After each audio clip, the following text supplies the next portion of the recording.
Welcome to Story Route Zero. This is a podcast where friends gather to talk about the good, the bad, the ugly, and the strange worlds of video games. We often don't know where we're going, but that's half the fun.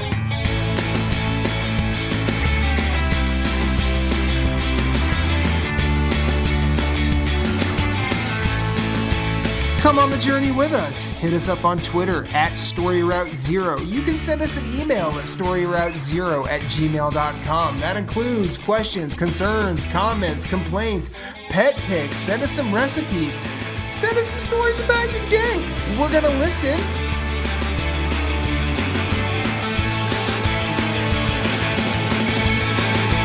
Podcast, start your engines. We have liftoff. Let's have a journey.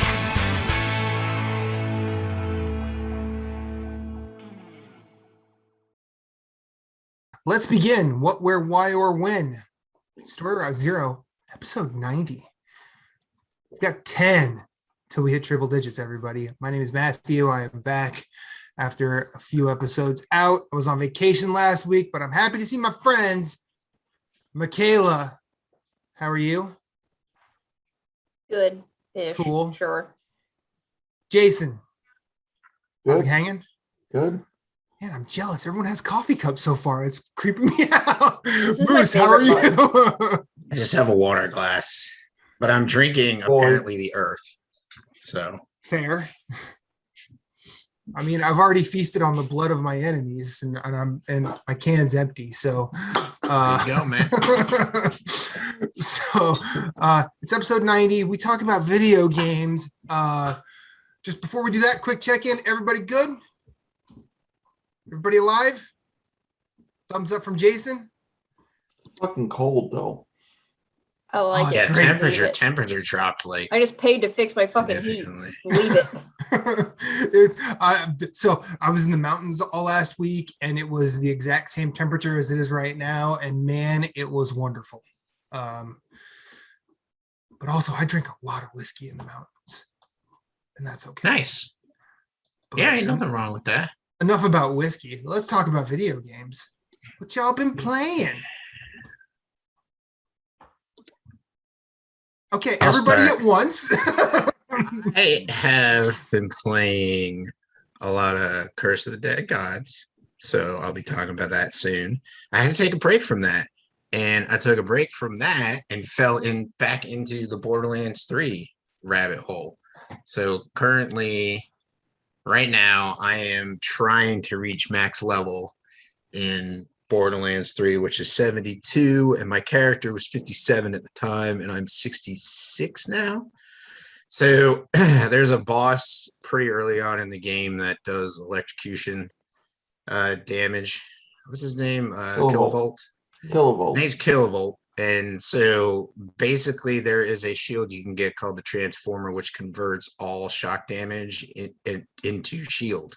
So basically your shield never goes down as long as you're standing somewhere where he sets off the plates in the arena. Like he can set them off to do shock damage, or he can hit you with shock damage. So as long as you're standing in one of those things, like your shield never goes down. But Sounds like a cheat at Magic the Gathering. That's what that sounds like. So Sounds like some D&D nerds just got real creative to fuck with the DM. I love it. like I feel bad for him. It's like I was sitting there and like after like the 10th time killing him, I was like, I wonder if like the bosses like would ever know. How would they feel? Like I would love to see someone write that into a game to like have a boss realize that, you know, like the player is cheesing them like that. Yeah. But anyways, so like Like I also Skull the Hero Slayer, except the boss that gets cheesed. Like, oh, this motherfucker right here. right. So it's like, just instead of killing me, just take the loot. Here you go. This is what I have on me. But I also decided to jack it up to Mayhem level 10, which is a lot of fun. And that's where a lot of the chaos ensues. Because like right now I have, it's like there's a mode where like you stand next to the enemies and it does like a bolt of damage to you, like elemental damage. That's one of them. When enemies die, they can drop a slow moving cryo orb, which just pulses out cryo novas and it follows you. Shooting it slows it down. And then the craziest one is the death modifier, which upon death, enemies can drop a death skull, which just follows you. And if it hits you, you immediately enter fight for your life mode, which means you die instantly. The good thing is I am playing the pet class, Flak, so I have a pet that can just run over and res me if I need it. Because sometimes you're in a fight and I see the skull, and it's terrifying sometimes because it's just got like this stoic face on it with like red eyes and horns, and it's just moving slowly towards you. And like I've like tried to back away from it as I'm shooting it, and it just keeps moving, and you just see that face, and just like, this is creepy as all hell. But anyways, so Borderlands 3 has been a bunch of fun getting back into it. I'm also trying to figure out, since I bought the PS5, I'm trying to figure out where my save file is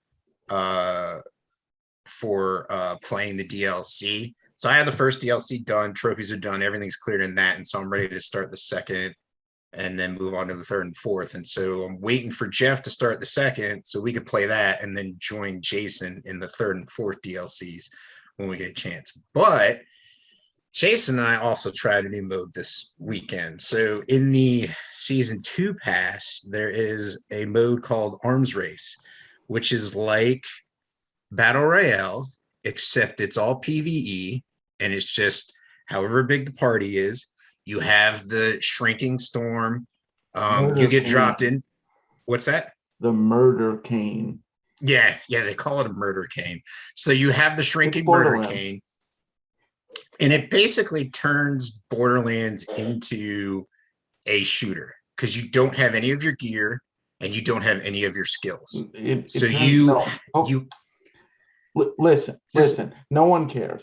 It turns it into a first-person shooter. I'm just saying, like a regular shooter, not like a Diablo shooter, is what I'm saying. Like that's what it turns it into. It's not like, hey, I have a skill now that like I have quicker reload. It turns it into a Call of Duty-esque shooter. You have guns, grenades. That's it. No special talents. Right. None of that. Yes. That's what he was going for. Okay, I'm like, all right. I'm like, I was getting there. He wasn't letting me. Anyways, so we were playing that, and the cool thing is like it also has like elements of the Dark Zone in it from Division 2. Like you pick up loot and you can extract it. So you can take it to extraction points and extract it, or if you beat the boss for a boss. It's more than one. There's more than one boss, right, Jason? Or do you constantly move towards that one? That was the first time I've won. So not sure. Okay, so we don't know. So there might be more than one boss, but there's an extraction after you beat the boss and pick up your loot. You can go and send it to your, and this is the part that I don't like. It sends it to your bank. So like if you don't remember what you picked up, like it gets lost in your bank, because every time I go to my bank, everything in my bank shows as new. And I'm like, well, I don't know what is new, So, but our first match was not good because I forgot I didn't have a pet. So like I wasn't like fighting for my life, and I wasn't trying to move to Jason to try so he could revive me, and I died, and I'm like, oh yeah, that's right, I don't have a pet. Oh yeah, that's right. I should have been like trying to survive. But anyways, it's a lot of fun. I had a blast. Sometimes you're not the Matt Moose, and sometimes you're the Matt. That time you were the Matt. No, because I was definitely behind cover, and I wasn't trying to pimp slap a badass. So no, I was not the Matt that time at all. Again, sometimes you're the Matt. Just saying, man, Mister. Just because you didn't go full Matt doesn't mean you weren't the Matt. But anyways, yeah. So we played that. That's been some fun, and man, that's about it. Because I've been farming Kilovolt like a lot, relentlessly. Like I farmed him all day Saturday. Fun fact: Kilovolt's real name is Kenneth. Fun fact. Nice. I love these I little feel- wardrobes from Borderlands that Jace just throws out. It's a nice. I also. I didn't look it up. Like on my Google feed, like it popped up. It was like top places you could farm, and I was like, oh, cool. So I clicked on it, and like number 9 out of 10 was the arms race. I was like, yeah, probably so, because we've got like, so like it'll drop like a legendary for you. And if it has an X over like where the level would be, that means that you can't use it in the arms race match. You can extract it though. So like you could get a legendary you can use while you're fighting in the arms race, or you can get one that you can extract. And so I thought it was pretty cool. But they were saying that's one of the places you could farm for legendaries if you're trying to. I think Kilovolt is like number 4. And then 2 and 3 on the list were from the second DLC, which I was like, I don't have that farm. Well, I have the second DLC, I just haven't played to that point to be able to farm those people. So I'll stick to Kilovolt. But it's been good. Cool. And that's it. Jason, Kayla? Been playing a lot of Curse of the Dead Gods. I am at the final level. Okay. A lot of Far Cry 6. I'm like 41 hours in now. Jeez. Like, I want to be done, but I don't. Like, I'm like, I should just do the main quest. But, no, there's something over there. No, there's something over there. Ooh, piece of candy. Ooh, yeah, ooh. It's a lot of fun. It's a different Far Cry experience because your character talks, which is new. You're not a silent protagonist. Yeah. I'm having a blast. I mean, no real complaints. I know people have had real world issues with the game, but I don't play video games for that reason. So not worried about that.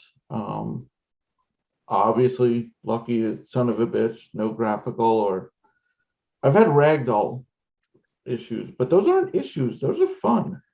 Those are good bugs. Those are like the bugs in Battlefield where they're fun. Right, like when you shoot a pelican and the thing goes 40 feet in the air. It's like a feature to me. Exactly. It's not like a feature. I Oh, blew that pelican to hell. I thought you guys programmed that. Good, in y'all. No, it's a lot of fun. They've changed up, like there's armor sets now. Like you could swap out different gear as opposed to just weapons. The big change that people were complaining about that I thought was going to be an issue, but it's not. There's ammo type now. So like there's soft shell rounds which work on unarmored. Then you have armor piercing. Then you have like poison rounds, incendiary, blast. So you can kind of change up your play style. Okay. Once you get used to it, I mean. But then you just get a grenade launcher and go all Far Cry. Drive as fast as you can, jump out of the vehicle last second, go down in a hail of bullets. Mission complete. Far Cry. Hashtag Blaze of Glory. I do have a pet rooster. He's a psychopath. He's what Matt would be if Matt was an NPC, the companion. He just runs ahead and attacks everything. Mhm. Like he attacked a tank. My rooster went face first into a tank. It's a good rooster. Sounds about Matt. Yeah. Roosters are fucking badass. I mean, Just saying. I've always been completely transparent that when we play games, I am basically Chris Farley's character in Wayne's World 2. I'm going to go pick a fight. mean, And that's what I do. Although I will say, at least I've never just innocuously walked off an elevator because I was talking about Zelda. That's an old Moose one. Anyway, continue, Jason. No, a lot of fun. Highly recommend it. I'm looking forward to the, as they quoted, roguelike DLC. Oh God damn Go it. Now you're on. this is how you're gonna get me, isn't it, Jason? This is how you're gonna No, I have good news for you. Good news, everyone. You can do co-op in the DLC, and the person doesn't have to buy Far Cry. Nice. That's smart. son of a Apparently- bitch, I might be in. Apparently, the DLC, you can invite people to play with you. Mhm. Also, it's Ubisoft, so even if you do get hooked by the DLC and want the rest of Far Cry, this game will be down to $25 within the next 6 to 8 months. It's Ubisoft. Mm. That's true. Yeah. Mm. I have a funny Ubisoft story after this that happened the other day, but yes, first DLC drops next month, then it's January and March for the other two. Next month is Voss, then it's Pagan and Joseph Seed. Little more Metroid Dread. Slowly playing that. How are you liking that? It's a mixed bag. I wasn't expecting it's not hard, but I wasn't expecting the difficulty spike right at the beginning. Like I wasn't expected to be chased by Mr. X from Resident Evil immediately. Like I didn't Fair. like I was like, but one thing I did complain about to Moose, every so often there's that CRT filter. Looks like shit. Get rid of it. It's not on the whole game. It's not supposed to be a retro game.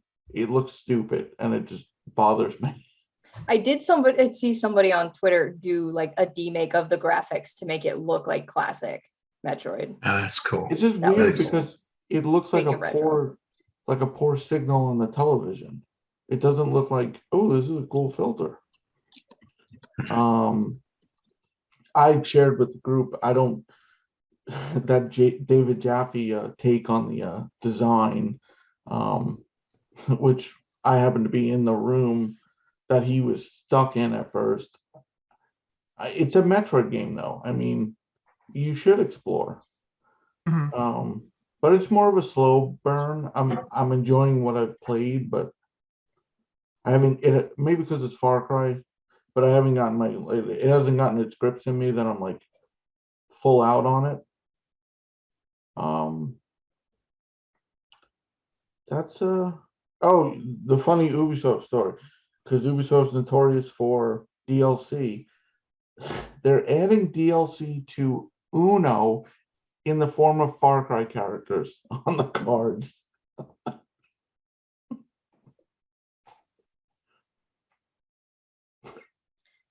File that under the I don't know who wanted this, but here you go. Oh yeah. That's about it. Looking to finish Far Cry though, so I can move on to Kina. Okay. Well, I want to finish Fist, but Kina's there. Yes. Is it my turn? Because that teased me up actually. Yes, that's why I did it. Good. So now we mostly- can have a conversation. Yes, I've mostly been focused on 2 games, and we just talked about one of them, Fist. Far Cry? No. Oh yeah, that's exactly what I've been playing so much Far Cry. Can't you tell? Story Route Zero's resident weeb is playing Far Cry, everyone. Excuse me. I only play FPS over here, pro. I play all the COD with the dudes on the Xbox. The only COD you're pulling out of is in the Bay of New England. Don't even. Do they have cards in the Bay of New England? CODs with Oh, the We have dudes. Cape Cod. Yeah, well, there's also fish is a type of cod, isn't it? Or cod is a type of fish, right? No, fish is a type of cod. We're going. Yeah, with that too. I was gonna say that's the title of that. It goes episode. both It's ways. a type of God. Words mean everything here. Fish is a No, I type of- Speaking of understand that animals- that cod is a type of fish. I was just Fish saying, is a like, type of cod. like, It's a type of- does it fit? Like, are they found in the New England Bay? I was just asking a question. Are they in that area? I have a There pet is- cod. there is a Its Cape name of is cod. Price. There is a Cape of Cod, but the only thing they have there is potato chips. There are no fish. And a red lighthouse. Yes, exactly one. Only Just one. You one. only get one. But okay, so I have gone back to Fist because last time when we met last week, I had actually literally right before we recorded the last episode just beaten Kana. So I'm finally going back to Fist, which I had to stop playing because it came out 3 days before Tales of Arise, and I played Tales and then Kana back to back. And now getting back to Fist, which I forgot. Like the first time I reloaded this game up, I only played it for about like 5 to 7 hours before. I forgot how good the music in this game is. It's a serious flex. It is up there in the top 5 consideration. Music this year has been phenomenal. I think I mentioned this last week too, but like 100%. Obviously we had Nier and we had Ender Lilies, and I really like the Scarlet Nexus soundtrack. Fist is up there. Even if you don't play Fist, listen to the music from Fist. There's literally an NPC in part of it's around Joffrey Street where I think all he does is just play the guitar while you stand there. If you talk to him, like you talk to him, and he plays his own dedicated NPC music, and you can just sit there and listen to it. It's a flex. It's literally all he does. Sweet. It's also beautiful.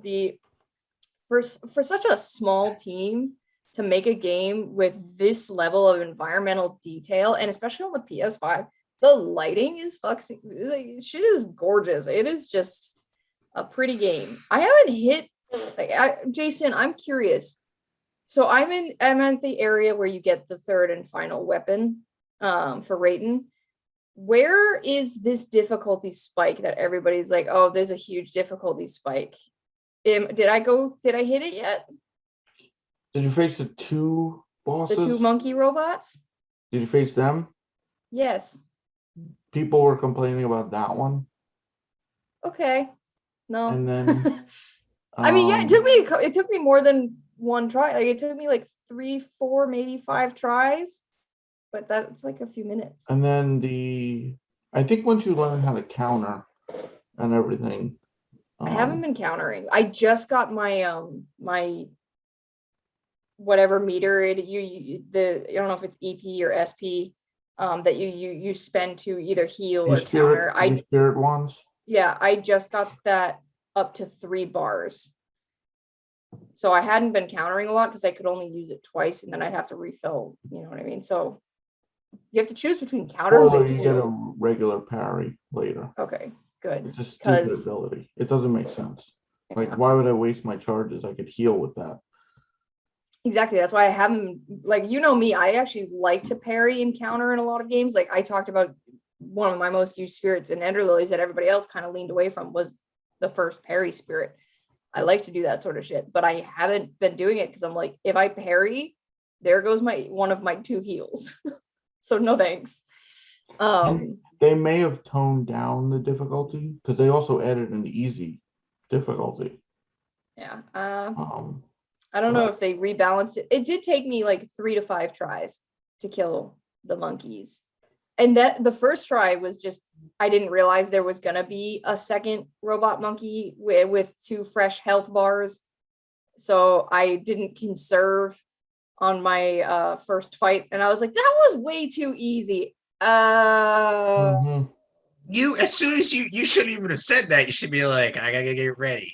Like, come on. The boss went down way too easy. I was like, that should have been harder.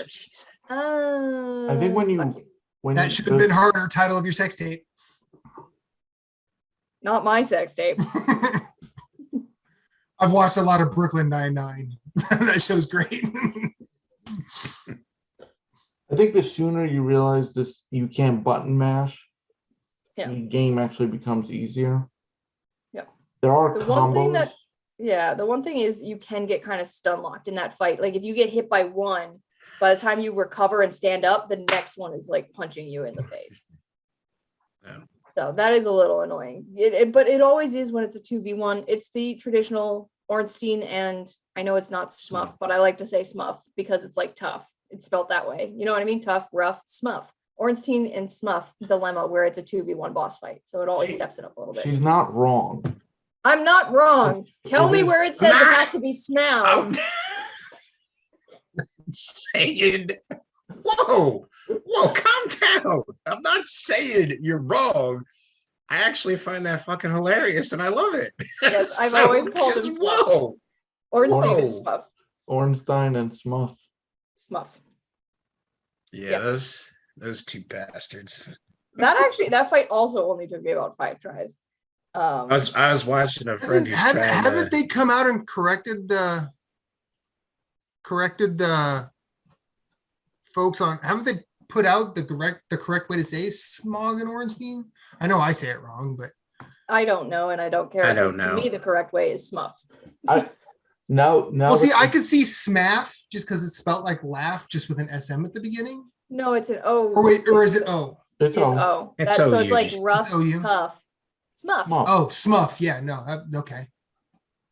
He's not really following along here, guys. No, I'm with you. This I'm has with nothing to you. do with Fist either, so it's great. I'm with you. Now Well, that you put your fist in the Smuff and you move on. Okay, you're welcome. Anyway, I just like the fact that they're like notorious for not letting speedrunners or SL1 runners, hitless people, beat them up. Like I was watching a friend of mine trying to do a hitless run on them, and I was just laughing because they won't let him like bully them. And I'm just like, I love this. I love watching you die every 10 seconds because they're just like, no, we're not going to do what you want us to do. But anyways. Anywho, now so that you're further into Fist, isn't it odd that the abilities you get don't become automatic in some? What do you mean automatic? Like when you get the ability, so you have the when you can use the chain to shut off the electricity. Isn't it weird? Like you have to switch to that. The weapon has to be right. Yeah, you talked about this. Like with Ender Lilies, you were able to use the passive or traversal ability of any spirit without having to like switch and equip it. I mean, granted, it's only 3 things and you can cycle through pretty quick, but it always was like, and I don't think there's any situation where you like, oh shit, I need to switch quick. But it's just. Yeah, I mean, the only thing I can think of is like sometimes I get into like the water and I'm like, oh, the drill's not equipped. But like, how lazy am I to not push one button at the same time? So I see the complaint, but also I see the whatever. But I also just got to that area where you get the hook thingy, so maybe I haven't had it long enough for it to even phase me. I was just playing it. Also, I have to admit, when I first started playing the game, I thought he wore the fist. I didn't realize it's on his back. It's on his back, and he controls it. Yeah. Yeah, he doesn't. Because originally, wait, he doesn't actually. It's not just this. It's like is it like a remote? It's like control it's like the chest plate from Iron Man. Like if Iron Man just wore the chest plate with a big giant fist attached to the back. I was gonna say more like the Surge. It's like that. Or that, yeah. Okay. Because it is a little bit bulkier it's just like, than what is Iron it like Man Data wears. from the Goonies, where the fist just comes off of him and punch? The idea is for him. Yes, it's exactly like that. Are you saying that just to fuck with me, Moose? Because that's the only. Yes and no. Okay, but I'm not the only one who, when you first saw the game, you thought he was gonna wear the fist. No, Jason, I didn't think that. I was today years old when I learned he did not wear the fist. Okay. But yeah, so I'm back to that. I would very much like to be able to beat that this week. Don't know if I will. Let's see. That is a goal though I have, and getting into the backlog game as well. But I did not start Metroid or whatever the hell else I was gonna try and do because I pulled off a successful surprise this weekend. So Platinum week, what? Did you platinum Kena? Oh, I'm not gonna platinum that. I'm not replaying it on master difficulty. We talked about this. I said if I wanted a concussion, I'd just go bang my head on the brick wall outside. We did have that conversation. That direct quote. Things you missed last week. So you have, in order to platinum Kena, you have to replay the game on the master difficulty, which unlocks after you beat the game. And I thought it was a fair challenge on normal. I did not even play it on hard. So, and I've heard that master difficulty is like, you get hit, you die. So no thanks. I'm good. I don't want the stress. Oh yeah, no. Yeah. I'm also generally trying not to focus. Like I would go back and platinum Tales of Arise before I platinum Kena. But I'm trying not to focus on trophies right now because there's still so many games that I want to like before. I think I sent it to Jason, a picture of this list I have of games I want to beat by the end of by New Year's. So I want to beat Fist, Eldest Souls, Metroid, Curse of the Dead Gods, obviously, Biomutant, Astria Ascending, SMT5, and of course, Atelier Ryza is now slated in there as well for that month. So I'm a little fucked. So I'm Just- trying to. just I not mean, a little think about bit. trophies. you said SMT5, and that kind of throws a lot.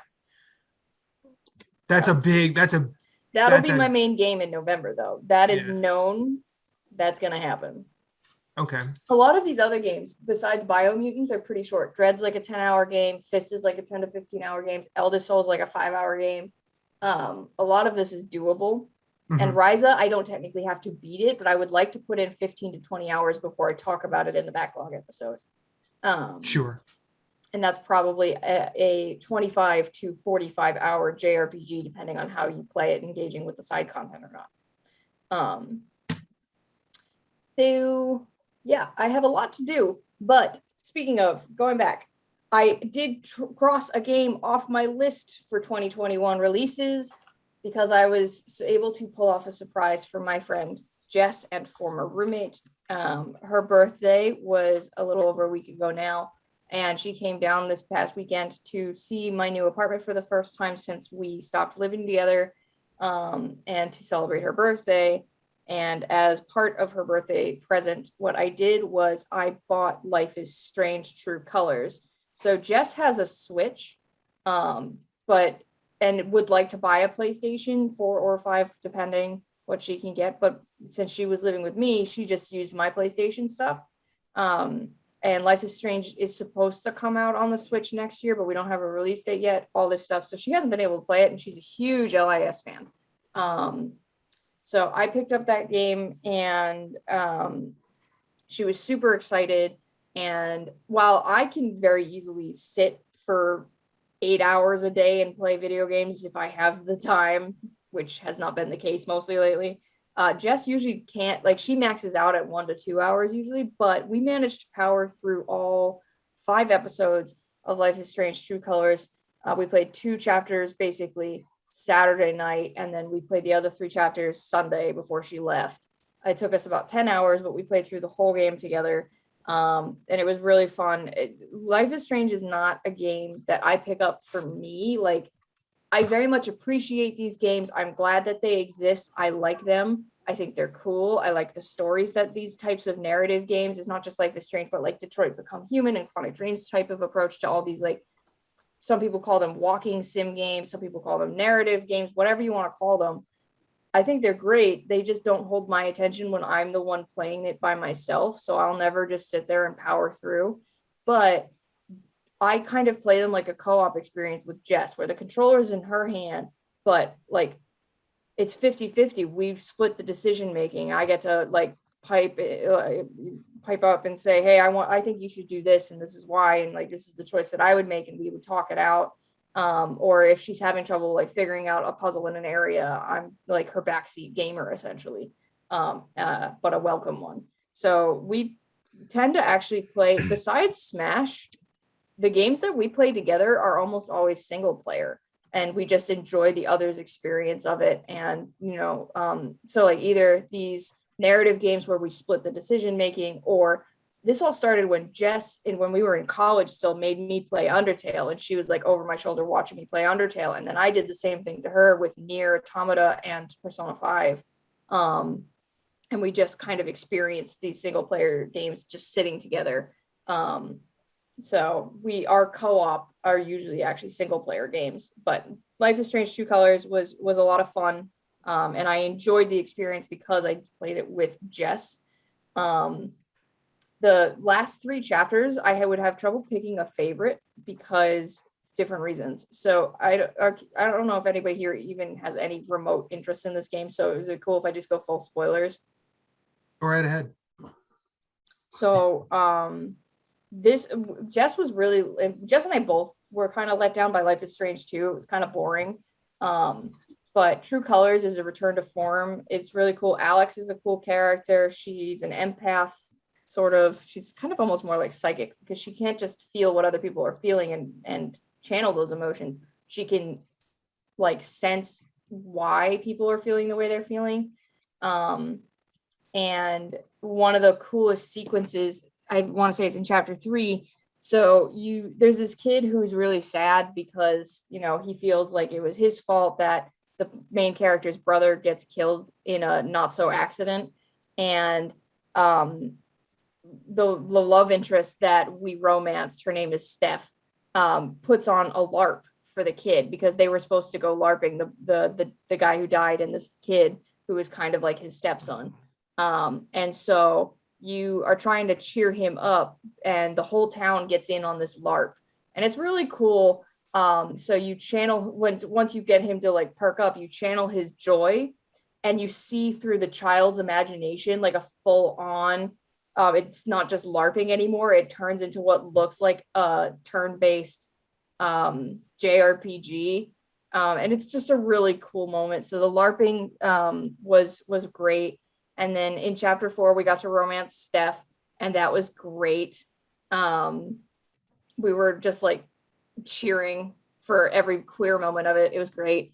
And then chapter 5, the resolution was really good, and we thought that they nailed it. And they did all these like cool flashback sequences and the way you confront the main villain of the game. Essentially, the writing was very tight in chapter 5, I thought. So very much enjoyed that experience, especially chapters 3, 4, and 5. It was a good game. It will. I don't know if it'll make my top 10 of the year, but it will definitely be somewhere near it at the very least. So that was fun and not the type of thing I would do on my own. So it was Fist and Life is Strange for me, pretty much. Yeah, I love how I'm about to talk and Bagel is about to start whining again. I played the first one, but not the second one. There's been a few. So it was Life is Strange, then Before the Storm.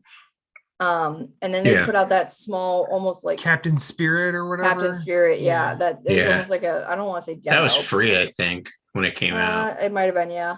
And then Life is Strange 2, which was the last one they released episodically. So like I said, there's still 5 chapters or episodes in this, but they released them all at once, which was much smarter because nobody really liked waiting a month or 2 between episodes. Well, if you design it in a way where it's not a problem, like it kind of builds like an episode of a TV show, then it's not a problem. Each episode's about like 2 to 3 hours long, depending on how to play it. Or an hour and a half to 3 hours long if you kind of speed through it. See, the problem the problem with like being episodic is like the replayability isn't really there until you get all episodes, because you're not going to be like, well, what if I romance this person instead of this person? Like you can't make that choice because you don't know the outcome until you get the next episode or the final episode for all that matter. And so also it's kind of because of the length. So like you get, let's say 2 hours worth of gameplay every month. Nah. Yeah, it's just, I think all at once is good, but the fact that you can digest them in episodes is nice. Yeah, and since it's still broken into chapters, the thing that Life is Strange games do is they show you where you fell on the spectrum. Like X% of people made this choice, but you made this one, stuff like that, and they still post that in between chapters, so you don't lose anything by them releasing it all at once. You just have everything to gain. Very cool. Game was also much prettier than the Life is Strange 2 did not do much to step up graphically from the original Life is Strange, which is now 8+ years old. So True Colors looked much better. Really that old? I think so. And the music was good too. They I don't know how much they paid to license these songs, because they did a lot of covers, because Alex is musical and they had like a singing voice actor for her too. And they did at least like 3 notable covers. So they shilled out for this. 6. Life is Strange came out in 2015, so it's 6. Okay, it's only 6 years. Oh, All right. But still, that's older than what I would have thought it was. Yeah, I was it like, doesn't, wow. it doesn't feel 6 years old. No. I mean, I got into a Twitter conversation today about a possible Bloodborne remaster and sequel, and Bloodborne doesn't feel, because is Bloodborne 6 years or 7 years? It's 6. It was 2015. 6. Yeah. okay. Yeah, so it doesn't feel that old. So It's almost 6.5. yeah. Well, I would say it's 6.5. Was it one of those where it released in Japan first? I can't remember No, if it was it came out. And I think it came was out everywhere. day and date for both regions.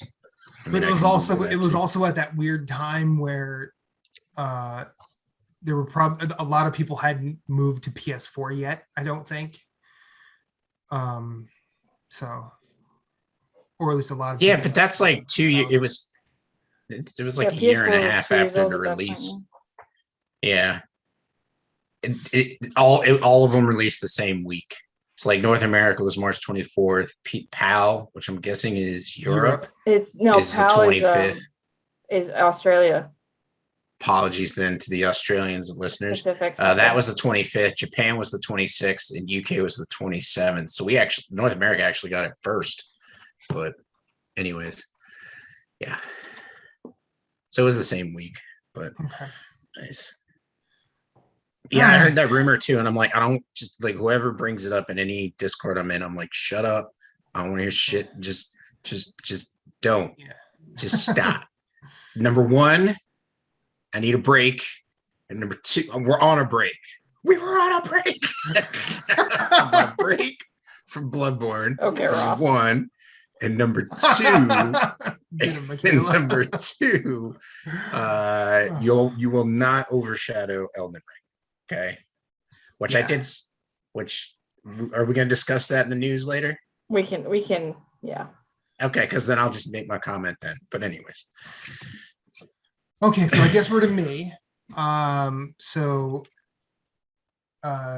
Since I was last here, I platinumed Hades. Congratulations.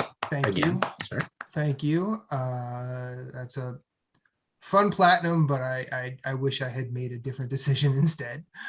And then while I was gone, I started our next game club game, which is Curse of the Dead Gods, and that I'll say that. And then on vacation, I started Cana, which has done a whole lot to me this past week. This might be, and I'm gonna get some shit here. Apart from the conversation that Michaela and I had on Twitter, I think this is some of the best melee combat since Sekiro. And I personally now it's just a shooter. Huh? Nothing. Don't worry about it. We'll tell you when you're older. Oh, shit. If I can remember. So I fucked up and put it on the hard setting because I did that by accident and didn't realize it till about 4 hours into my playthrough. I'm like, well, I'm here, might as well just stay.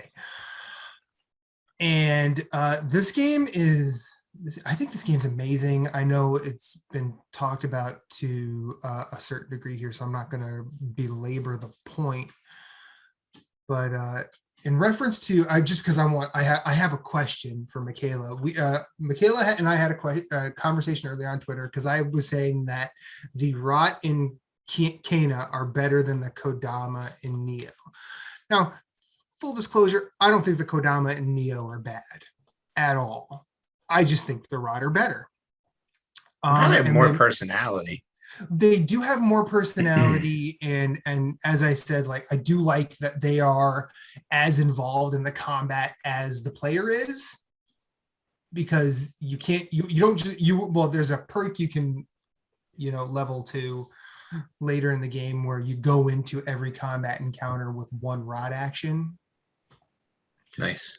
But if you're at rot level 4, like you have to level up, or you have to do damage to get additional rot actions. And I'm really liking that yin and yang, whereas the Kodama help you receive in Neo. Now I haven't played 2 yet, but I do know in the first one, it's very much passive. You go to the shrine and you sort of assign your Kodama blessing, and you can change that as long as you've gone to a shrine.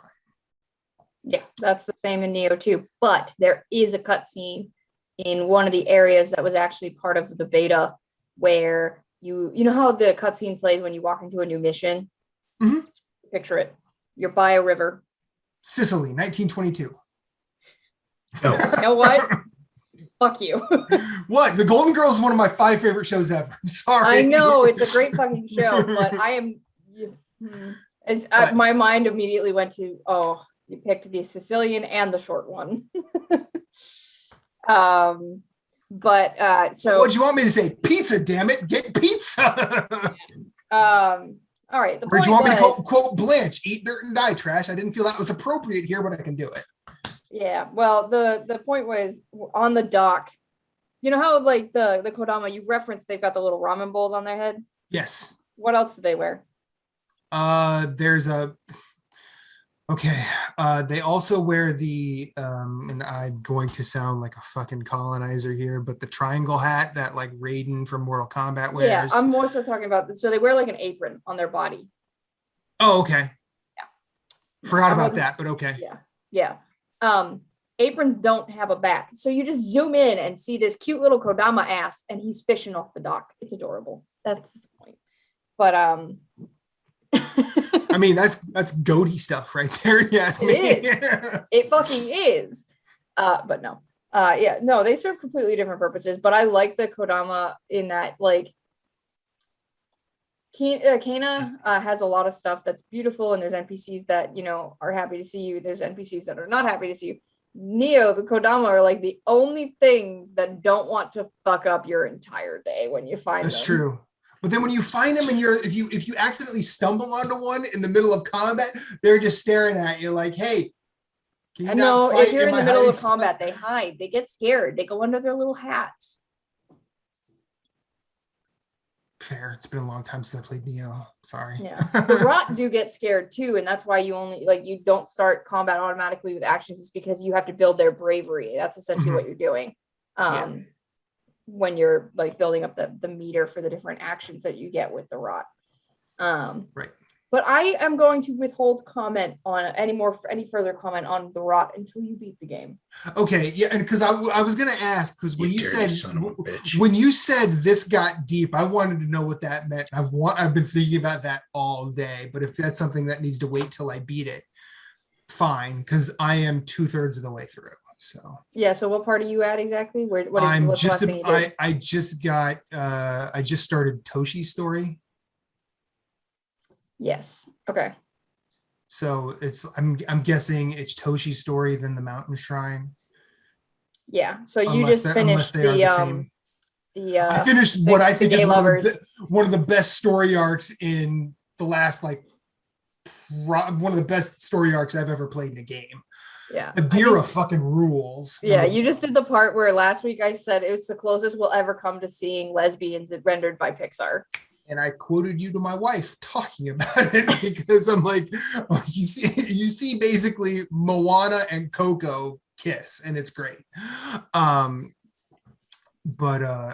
Also I am now an unapologetic Rufus stan. Well, no, hold on, rewind. What? Just rewind it. That's me. Moana and who?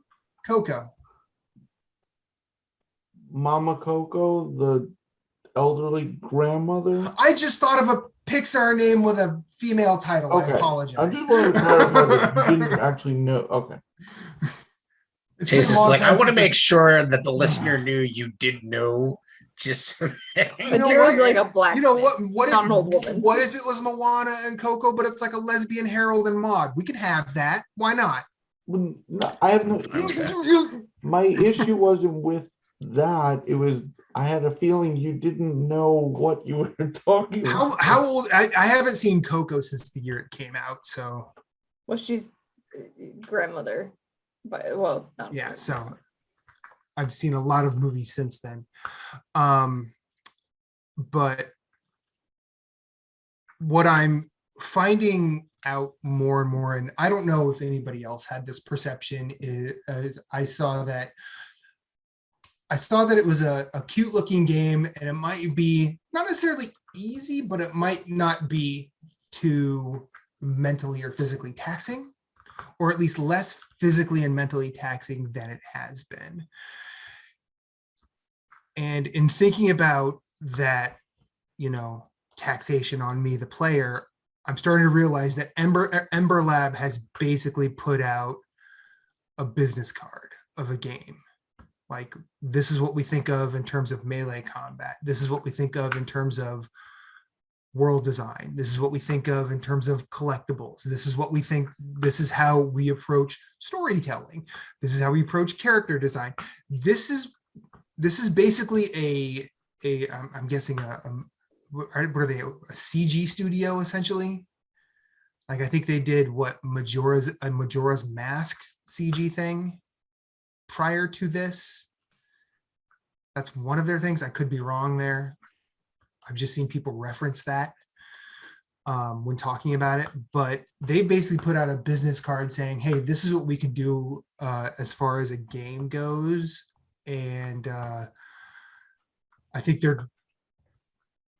we will probably see branch offs, not necessarily sequels to Cana or anything like that, though I can't speak to that. I haven't finished the story.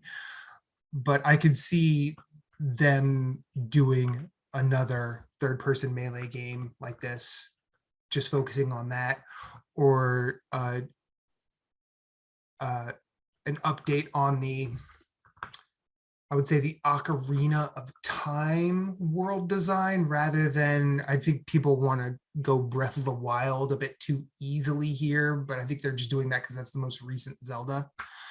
But I felt like you can tell there's a Zelda influence. I mentioned this when I talked about the game, and I said I had no business saying this because I've never played a Zelda, but I'm not dumb, and I've seen a lot of Zelda, and I lived with a Zelda fan, and I'm like, sure, the game. My comment's not targeted at you. I want you to know that. No. But the other thing I had said was the combat is as much a puzzle as the environments are, because if you just go in there trying to button mash, you're not going to be successful. You need to use your accrued abilities to figure out the trick, essentially, to a lot of the harder fights. Yes. And since I'm a dum-dum that put it on the hardest difficulty, parrying is essential. Parrying is like parrying, like, figure it out. Like, that's what you should focus on. I don't really know what this does in terms of what this game has in terms of accessibility, just because I haven't looked at it, but I have a feeling that that'll probably be a talking point as more folks try and play it. Besides, like, I don't remember what it had in terms of like controls and remapping, because I didn't look into it. I know there's a story mode, but my shtick is easy mode is not accessibility, and accessibility is not easy mode. 100%. Because we're to me, accessibility revolves around like actual capability to play a game, like whether that be audio, visual, motor, needs that aren't met by your general gamepad and or game controls and mapping and all that shit. So Far Cry actually has some good accessibility options. Like Ubisoft does tend to offer it. A lot of the AAA developers are starting to pay attention. Like, obviously Naughty Dog had a big thing last year with how accessible they went, but Ghost of Tsushima caught up but it wasn't there on release, and that was a point I made in my review. But yes, Kana. But yeah, so Chain is good. Adira's story is amazing, and if you do play it and get that far at the very least, because I do know Michaela said this on, was it last week's episode? I think I've cried like 4 or 5 times. Oh, yeah. And I'm not, oh man. I think I started tearing up the first time I delivered mail in that game. Like I'm like, oh no, because this game is really good, and hopefully at some point, I mean, ideally I'd like to have a nice big old chat about it, but we'll see how that shakes out. The final thing I'm going to talk about is while we were in the mountains, Reba and I started playing a Double Fine game from 2018 called Knights and Bikes. This is a charming little game. I think we're 2/3 of we're on day 4 and there are 6 days in the game. And this is probably my favorite Double Fine thing since Costume Quest. Having said that, I've not touched Psychonauts 2 yet, but I have it on Game Pass, so hopefully soon. This is a very good story about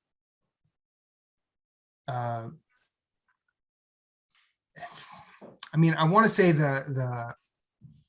has that Kentucky Route Zero sort of leanings to the effects of capitalism on places and people, but also it feels very Goonies in terms of this is a remote island that is about to be sort of foreclosed upon, and Nessa and Demelza are looking to find treasure and save it, as it were. Now, granted, I will say this: it has a lot of adventure game stuff about it. Like if you don't see the puzzles aren't necessarily transparent, you don't necessarily see what you need right away. And I'm being interrupted. Hang on one second. I'll be right back. I apologize.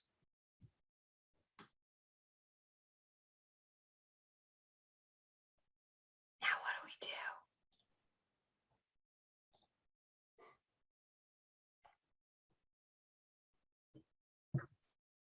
Hardcore into the book club game? You thinking?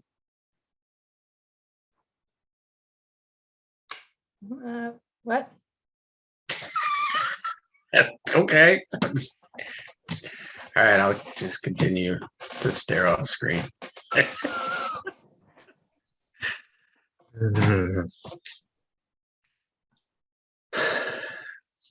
can edit this out. True. Which is fun.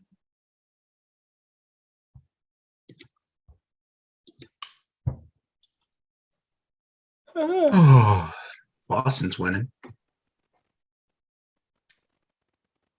Baseball. I'm sorry. You Wife should and be. dog issues. Hey, you know. What do you get for marrying a dog?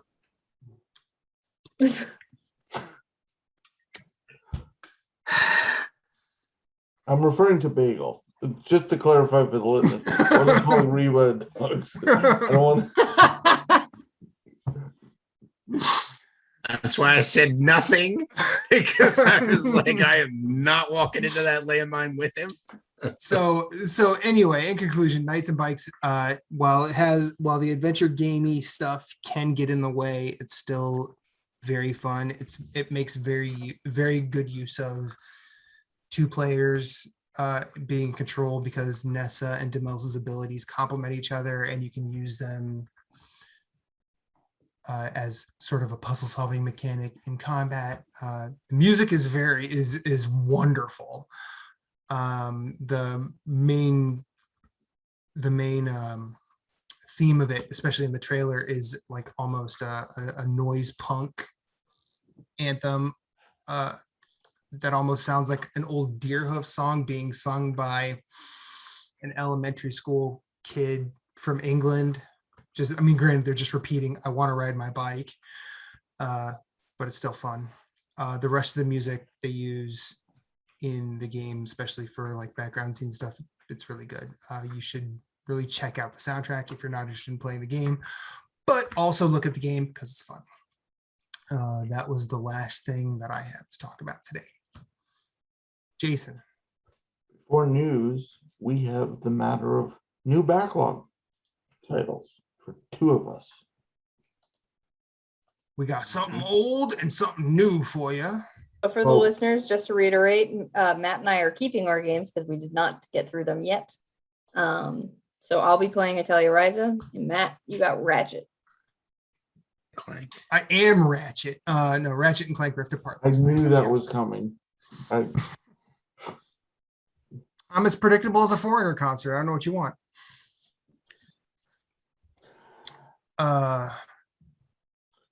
So we're picking. So so you and Moose were on the backlog episode last time. So it'll still be Moose, Michaela, and I picking for you, Jason, and you. Okay, so all right. So we still have 3 votes to worry about. I wanna throw something out here. Okay. So we are not doing this until the first episode of 2022, which means we have a little more time than usual. So Yes. I think this is the time to pick bigger games. Go big or go home here, because there is a little bit more time. Got a couple extra weeks in here.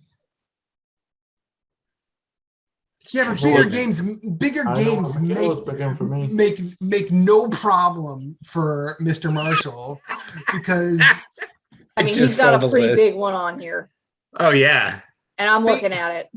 So am I. But see, what's really funny is I'm looking at that. I'm like, that's 30 hours out of his day. Like he'll have that. He'll have that. Whoa. He has more than 24. Ooh, piece of candy. Ooh, people, piece of candy. We can't reveal the secrets on air. I gotta edit. He beat The Witcher in 28 hours. Wait, you think how many hours does he have in a day? If it's more than 24, please tell me. I want to know. I don't know what his scale of time is on. We can edit this out. We don't need to publicize this on the YouTubes and wherever the fuck else this podcast goes. We don't edit this show. Are you kidding? Jason's writing down. Reel him in. Reel him in.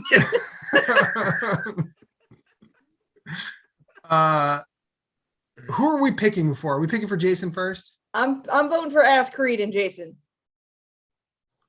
I'm saying it like that on purpose. You're putting getting Jason right in the ass creed. Chocolate ice cream. It feels good on the whole. Oh boy. Oh no. All right. Out of the games on his list, I'm agree with that one.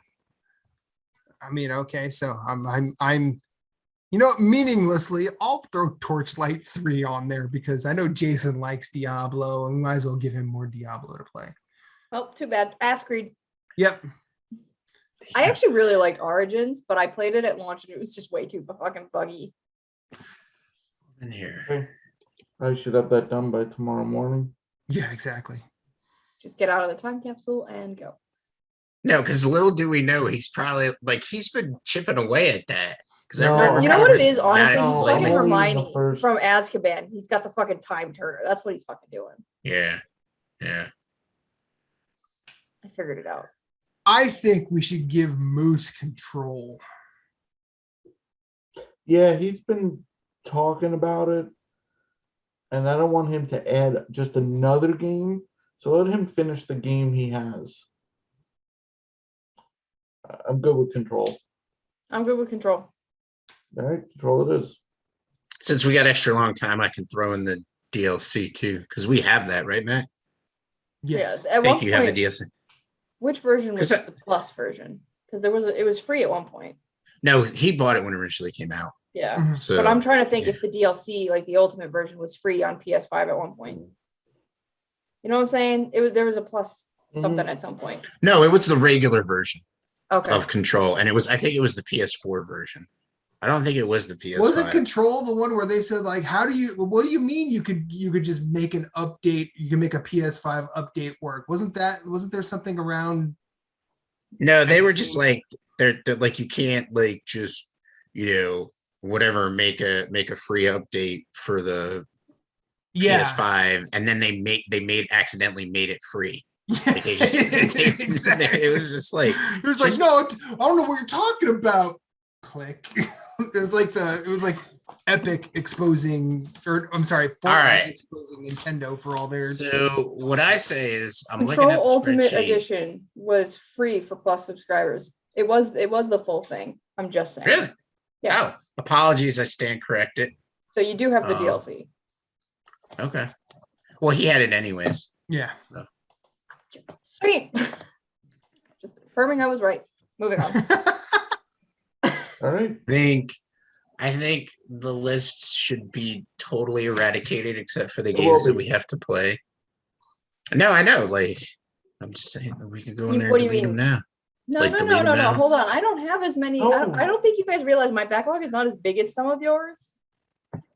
So let's not control delete this shit necessarily. I'm We not. talk about I'm that. not touching that. Whoa, that wasn't Hey, me. I'll just How? delete mine. How? Yeah, I'm just gonna rewrite it next year and put some of. There the you go. I put it back on there. It's fine. Stop touching the list. No. Deleted mine. All right, moving on. This will be fun. 2 brief news items. First one, Nintendo was Nintendo. Were they and though? Decided to Yes. to announce the expansion pack. Well, they gave more detail. They buried it in the Animal Crossing Direct. The Animal Crossing DLC is $24.99, but it is included if you decide to get the Switch Online upgrade, which is $30 more a year for access to Nintendo 64 games, Genesis games, and for those who want it, the Animal Crossing DLC. So for a family, it's $80 a year. For an individual, it's $50. Pretty much Second. most of the gaming world didn't receive it too. It wasn't received well. It is a lot of money for One person. I mean, when you think about it though, the way I think about it is it's catching up in price to things like PS Plus, but doesn't offer nearly as much in terms of services. Yes, you get a fuckload of games entailed in that price if you look at it as like 64 and NES and all that shit. But Nintendo Online is still Nintendo Online and missing a lot of things that an online service in 2021 should fucking have. right. Like I talked to Moose about this. Like if I didn't have it, Switch Online, I don't know if I'd miss it. Yeah. Well, I think so. Here, it's like Jason and I were also discussing it because it's like, okay, well, maybe this is the first bit of like them trying to see how DLC thrown in with the online gets received. So, like, they just released the Mario Golf game. Maybe next year they decide to release Mario DLC for free with that. Like, sizable, not like because I feel like the Animal Crossing DLC is pretty sizable. I'm kind of glad it's thrown in with the online because I mean we're on the family plan. 3 of the 4 of us are on the family plan I run, and so it's like now it's like $10.70 per person, and so for the entire year. So I'm like, that's not a problem. That's like super cheap. You know what I mean? That is the only saving grace. But it's just like, what about the people that don't have a family plan? Or Jason and I were talking about. We know a guy, a gaming buddy of ours, who his family is the family plan. Like him and his Switch for his daughters or his kids, and I think his wife has one, maybe. So like, he doesn't get to divide that cost up. You know what I mean? It's all coming out of his income, and it's like you're gonna make me pay like, $50 more, $50 more a year. And like, this is the other thing. Like, it's not like PlayStation. You can't party up without like a third party adapter for your fucking phone. Like, there's no messaging. Like, the only thing you're really getting is some DLC for Animal Crossing and some access to N64 games, which you should be able to fucking play anyways. But well, I will say the addition of Nintendo 64 games may make it worth it because if you think about it, NES and SNES and even Genesis are more readily available with the mini systems. They've released Yeah. collections. To play Nintendo 64, you really needed an emulator or an actual 64. So Yeah. that might, but I don't know. When you compare it to the others, like PlayStation Plus and like games with gold, you're getting not necessarily current, but you're getting recent games, not Yeah. 4 consoles ago games. Well, So and I mean, but then again, it's You're also getting even more with those services. You're getting additional discounts off Yes. the eShop for like Yep. for PS Plus. You get extra discounts. Like Moose was saying, you get I don't know, messaging and talk yeah, and Yeah. stuff. So I should have Nintendo- like posted on their announcement for this on their Twitter account to be like, just so you know, I use my PSN party chat to chat while I'm playing Switch games with friends because your online sucks, which it really does. Like a system that came out 5 years before it did party chat and messaging better than it does, and it's ridiculous. But also, there's the Yeah, other you thing. could you could put headphones on your Vita and be in a party chat. Yeah, that's what. Yeah, but there's also the other thing of like, here's the thing. I think they could have softened the blow by giving like a roadmap of like what the releases were going to be. So they've given us like what's going to drop at the end of the month when this thing launches. They could have been like, okay, with every quarter, there's going to be a sizable amount of N64 games coming out. And that could have offset people being upset because they're just looking at what they're getting now and also the Animal Crossing DLC. You know, I think the bundle hurts it in a way for those who aren't interested in Animal Crossing. Now I'm in the family plan, but if I was on my own online, I have no interest in Animal Crossing. Why would I pay? We've discussed that. $30 more, where only 5 of that actually went to what I want. Like, why would I buy Animal Crossing? Because it makes it look like you're buying Animal Crossing DLC and getting the Switch Online thrown in.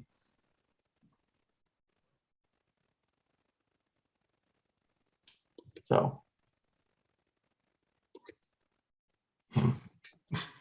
but in other news, someone's DoorDash is lost. No. And I guess sadder news, Elden Ring. Not only was Elden Ring delayed, it was pushed to a week after Horizon Forbidden West.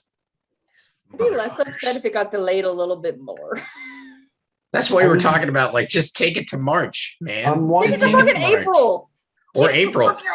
On one hand, it's a good problem. Like, February is now literally jam-packed with, like, there's big, I think someone said they could have released it on my birthday, April 5th. That would have been awesome. That would have been an amazing birthday present. Someone was saying it's now Elden Ring, Horizon, King of Fighters, Sifu, the Saints Row thing. Saints Row, and is it Dying Light? Is the other one? Dying Light 2. Are all in like a 3.5 week period. Damn. And then if you're me and you give a fuck, Triangle Strategy. Oh yeah. It's like beginning, I think it's like February 4th to February 25th. So 3 weeks. But then you got March, which also brings in Triangle Strategy, Final Fantasy Paradise, and Tiny Tina. It's a busy first quarter.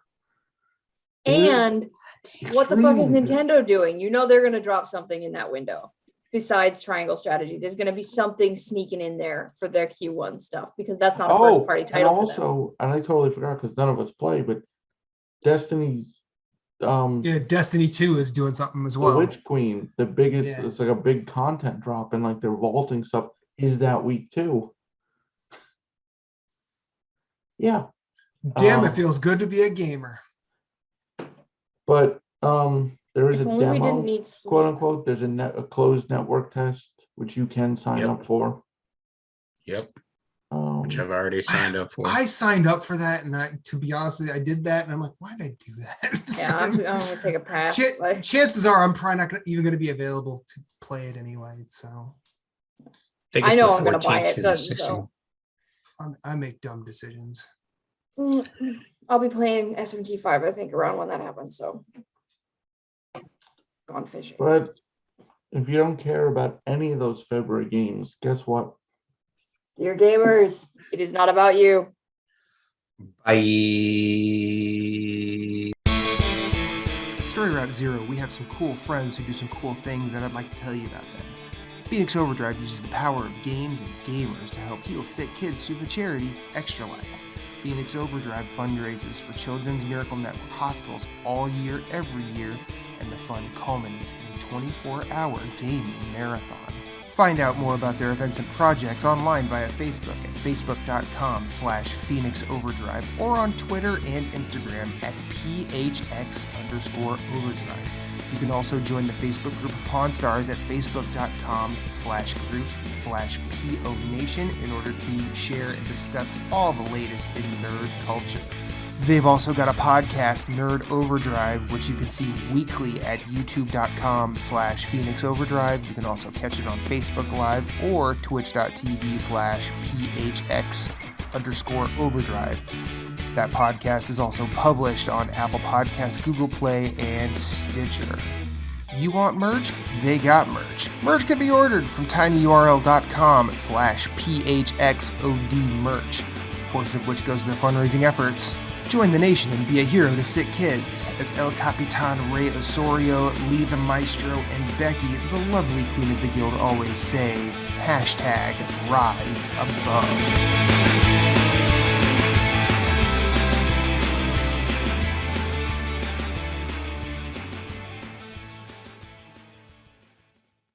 Thank you for listening to Story Route Zero. We hope you have enjoyed your time here as much as we've enjoyed having you.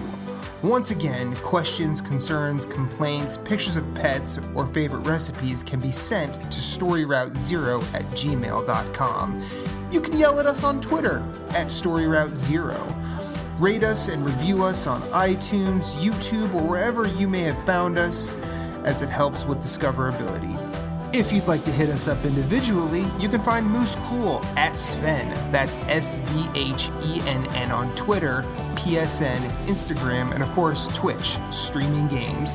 You can find Jason Marshall writing at obelisk.co. You can also find him on Twitter at GimpyJ with 2 Y's at the end, as well as PSN, Instagram, and Twitch.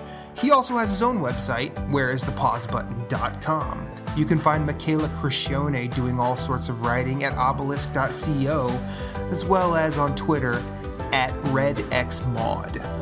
My name is Matthew Keel. You can find me everywhere I'd like to be at infinite_rewind. That's Twitter, that's Instagram, that's Twitch, that's PSN, and I also have my own website, infiniterewind.com. Be sure to check us out at all the places. You are always welcome, and you will always have a seat waiting for you on this ride. Thank you for listening, but for now, it's back to the real world for us. So we will see you on the next one.